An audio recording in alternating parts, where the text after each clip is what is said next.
Well, he's a cutie pie. I might put him in Potomac. Okay, yes. Yeah, he can come right on to Potomac. Oh.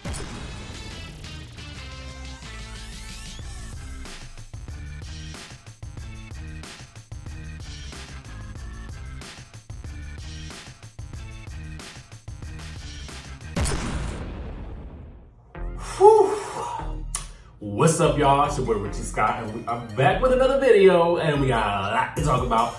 But before we get into all the news, gossip, commentary, speculation, and conjecture that we got to give for y'all on this good Monday morning, I gotta say this. If you haven't subscribed to the channel, be sure to hit that subscribe button down below. Hit that notification bell button because you just don't want to miss a single drop of the news and views that we got going for you guys today.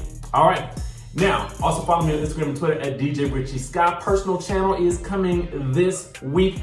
Be on the lookout for that. I'm going to be posting the link very shortly. I would like to get to at least 500 subscribers by the end of the week. So, go ahead and, help a brother out once it's posted.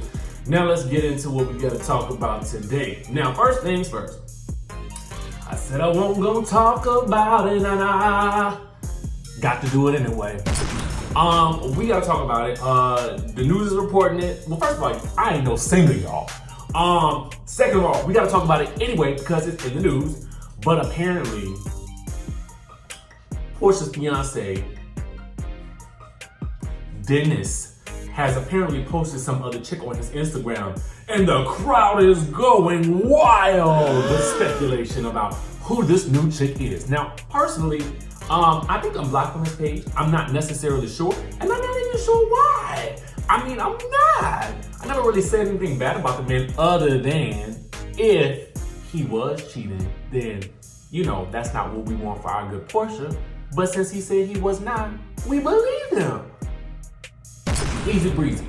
Now, also talked about me not talking about the two of them ever again because I feel like this is a whole lot of back and forth. But since it's in the news, I'll post the photograph and you guys can be the judge for yourself because Media Takeout is reporting it and you guys can take from that what you will. Now, next, Hollywood Life is reporting that Kanye and Porsha are allegedly teaming up to confront Nene.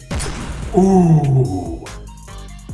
Listen, quiet as it's kept, I will be here for this. Now, I really will, because it's got to happen at some point this season, although it seems as though it will be better if the two of them did it separately, just in terms of the real world situation, y'all. Let's look at it in the real world. You got two friends who mad at one friend, right? They got two separate issues.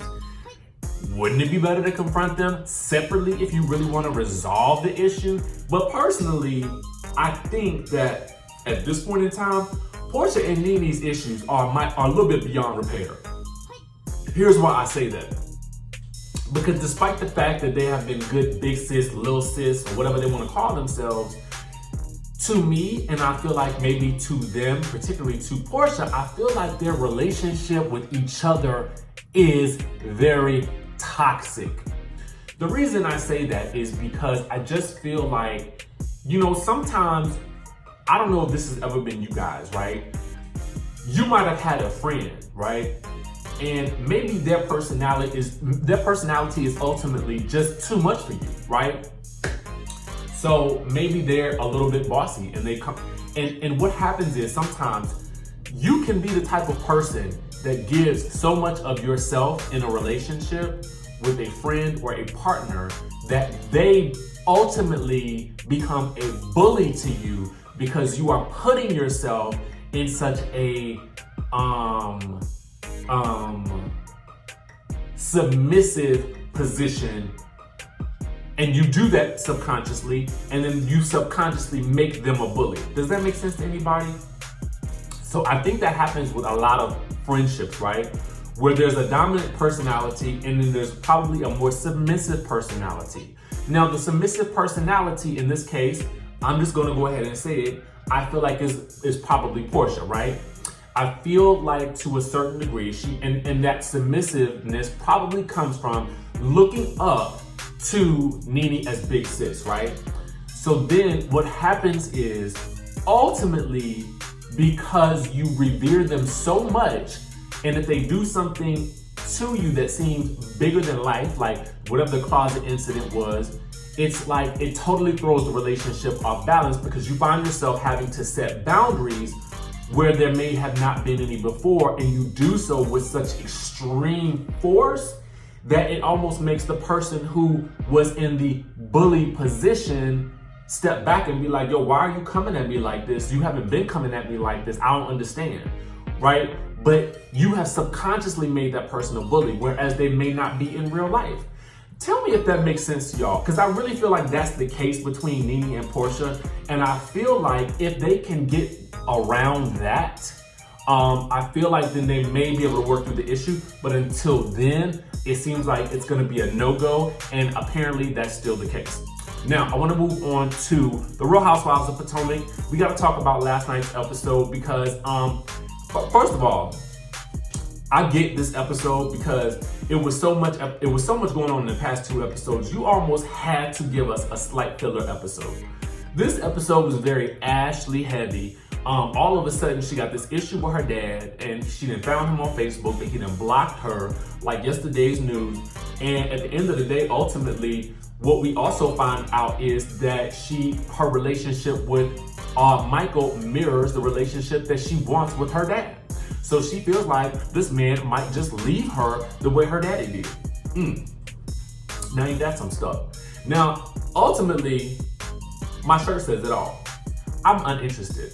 The reason why is because I feel like there's a more prevalent storyline. Do I want her to work out her issues with her daddy? Yes. I mean, who don't want their issues worked out with their daddy? I don't want to see her, crying and lip trembling and everything in her new confessional, looking like Donna Summer in that confessional wig.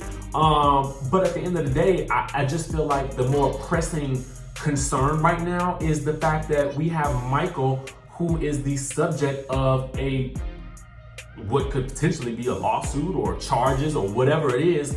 I want to see more about that. I mean, I want to talk more about that with either the ladies or getting what they think. So that's why I feel like Giselle had every right to be asking Ashley all these questions. How you need for me to respond to reporters, because they're going to be asking me questions. What can you tell me? What do you believe? What do you think? I want to know, girl, because this is happening, right? It's in the news. We cannot escape this stuff. And so I feel like a lot of this episode, we spent kind of escaping it. Let's talk about Giselle for a minute, because I also want to address this, and I want to ask y'all this question. If you have brothers or sisters, have you ever, or if you are a parent, answer this. Do you subconsciously show favoritism towards one child? Or for the child, are you in Angel situation where you feel like maybe you were the good child, never caused no problems, but you feel like as a result, you end up getting less attention from your parents because of that? So let me tell you why I have felt like the angel, because I have a little sister, right? For the most part, I did not get in trouble growing up. I was like a straight A student. I was in band. I did everything, and I felt like I tried to do everything the right way, right? Even as a kid, like that was my stance, right? So I felt like as time went on, like I would see my parents like going to my sister's basketball games and stuff like that as I got older, and I'm like, I felt like I wasn't getting the same amount of attention that I felt like she got. And I'm like, I didn't cause her no trouble. I didn't do anything, but I felt like they placed more interest in my sister than they did me.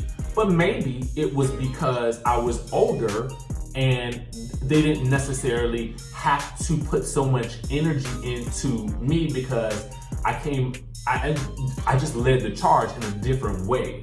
So I'm trying to look at it from that perspective. Now that I'm a lot older, I feel like that was probably the case. But let me know, guys, if you have had that experience as well, because I think that's a real issue. Now I want to talk about this whole situation with Candice and Monique. Okay, so what I liked about this but didn't like is the fact that, okay, we have a couple of different realities going on right now, right? We have the reality where Candice and Monique have just had this major blowout, right? On the show, it's like, boom, we're back together. Where it's like nothing ever happened. Okay, I would have liked to have seen a sit-down resolve with just the two of them before we got to this whole ultrasound with the baby or whatever it was, right? With Karen playing the mediator. And hashtag, where is Karen? I feel like she has been missing most of the season. I'm gonna get to everybody's confessional looks in just 1 second. I meant to do that from the jump off, but we got to discuss everybody's confessional because one of the best ones has not been shown yet. Anyway,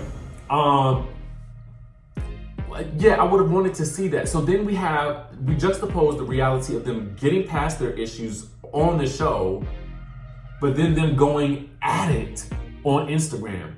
Meanwhile, Monique is finally on Watch What Happens Live, so we're finally getting to see her talk about the issues from her perspective. Thank you, Monique, finally. But the thing about it is now they are going at each other. I mean, let's just get into some of the things that they are saying, okay? Because Monique is basically saying, listen, I got way more going on outside this show than what Candice is talking about, and Kandi stars in B-rated movies. And so Monique is basically, Candice is calling Monique an actress and saying that she plays the best victim ever.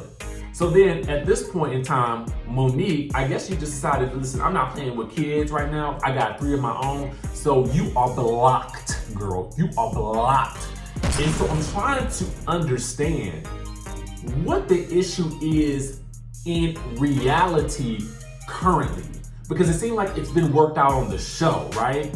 So I need to understand where Candice's anger comes from in the present day. Candice, if you are watching, or if you guys out there who are watching me right now, if you have an understanding and if you are Team Candice, let me know, because I want to understand exactly what her issue is with Monique at this point in time, because I don't see it on the show. And I'm really waiting for the reunion. And let me give y'all my predictions on this reunion sitting, okay? I think it's going to be, what it should be is this. On one side, it should be Ashley, Giselle, and Robin. My prediction is on the other side is going to be Candice next to Andy, Karen, and then Monique. That's the only way I can see it all working out. That's the only way that's gonna make sense to me for this particular reunion, okay? So let's get into these confessional looks real quick. I'm here for Giselle's look. I'm here for this off-the-shoulder dress. I'm loving all the pink on the ladies. I'm not here for her hair. I wasn't here for the hair because I feel like Giselle, you have long, beautiful hair. Like, let's see that more. Let's see a little bit more of that. Was not here for Ashley's look. Wasn't feeling the Donna Summer hair. Although I was feeling the pregnancy weight, ironically. It's so weird. I felt like she looked glowing while she was pregnant, and obviously she was pregnant while she filmed that confessional. Candice's look, I liked it. It didn't wow me like most of her other looks. Karen's look wowed me. Wow. I was here for it. I was here for it. Steven, you killed this look. Everything was bomb in this look. I love this. And then the one I'm waiting for is Monique's, because it's a glamazon look, y'all. It's a glamazon look. So listen, those are the stories that we got for you guys today. Let me know what you guys think about this whole Porsha and Dinner situation. I'm trying not to get too deep into it because it just frustrates me. Let me know what you think about Kenya and Porsha teaming up against Nene, potentially, allegedly. And let me know if you guys agree with me about the whole toxic friendship thing, and if you've ever been in one yourself, and if you guys see what I'm saying. And then let me know your thoughts on the Real Housewives of Potomac, if you are Team Candice or if you're Team Monique. Let me know down in the comments below. And guess what, guys? I will see you in the next video.